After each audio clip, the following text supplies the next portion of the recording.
le prophète alayhi afdalus salatu wa taslim a dit, informez-le qu'Allah tabaraka wa ta'ala l'aime comme il a aimé cette sourate.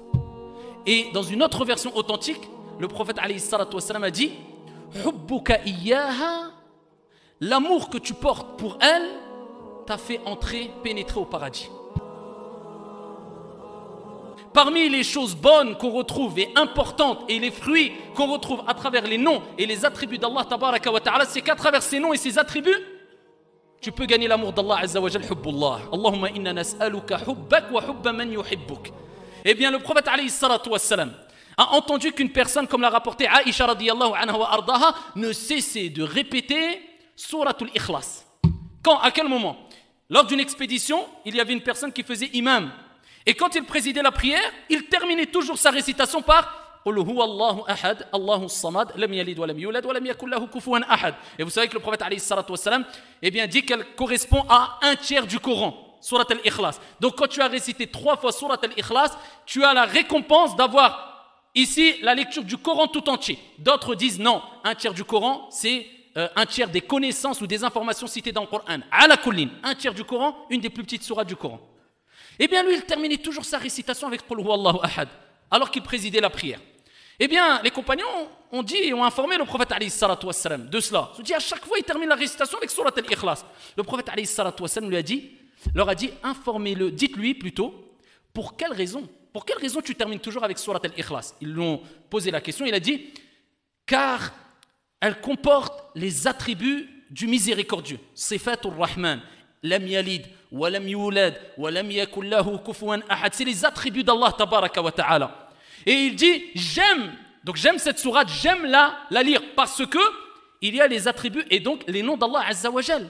Le prophète alayhi afdalus salatu wa taslim a dit, informez-le qu'Allah tabaraka wa ta'ala l'aime comme il a aimé cette sourate.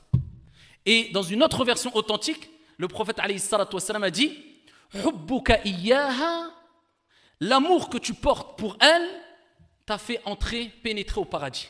Donc il a gagné le paradis et il a gagné l'amour d'Allah tabaraka wa ta'ala parce qu'il a aimé une sourate qui fait partie des plus petites sourates du Coran, parce qu'il a compris le sens et cette sourate-là, et il a compris qu'il fallait aimer les noms d'Allah et les attributs d'Allah tabaraka wa ta'ala, ce qui nous rappelle, 1, l'importance des noms et des attributs d'Allah azza wa jal, et 2, qu'en islam, ce qui nous importe, ce n'est pas la quantité, mais c'est la qualité. Et la qualité, quand on parle du Coran et qu'on veut mentionner la qualité quand on apprend le Coran, c'est de comprendre ce que tu as appris et de comprendre ce que tu as lu et essayer de l'appliquer au mieux selon tes capacités.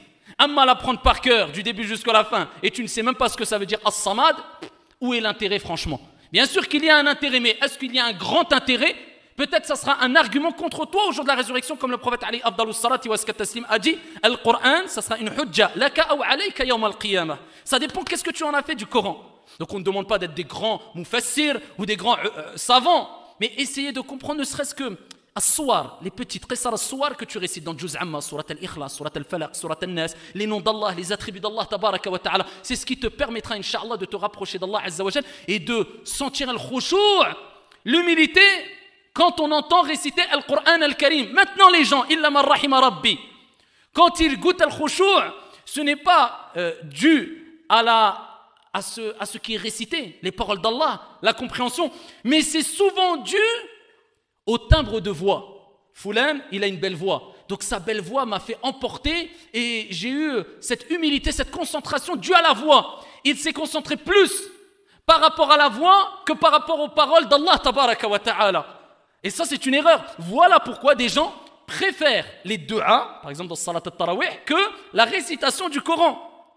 Et des personnes préfèrent même qu'une personne embellisse sa voix dans le du'a, je ne dis pas que c'est interdit, bien qu'il y ait une différence, il n'y a pas de mal dans cela, incha'Allah ta'ala, plutôt qu'une personne qui récite le Coran al-Karim sans trop embellir sa voix. Bien sûr, il faut embellir la voix, mais on se concentre parce qu'on a compris kalamullahi tabaraka wa ta'ala. Là, à ce moment-là, si tu goûtes al-khushu' parce que tu as compris ce que tu entends, sache que c'est le réel khushu'.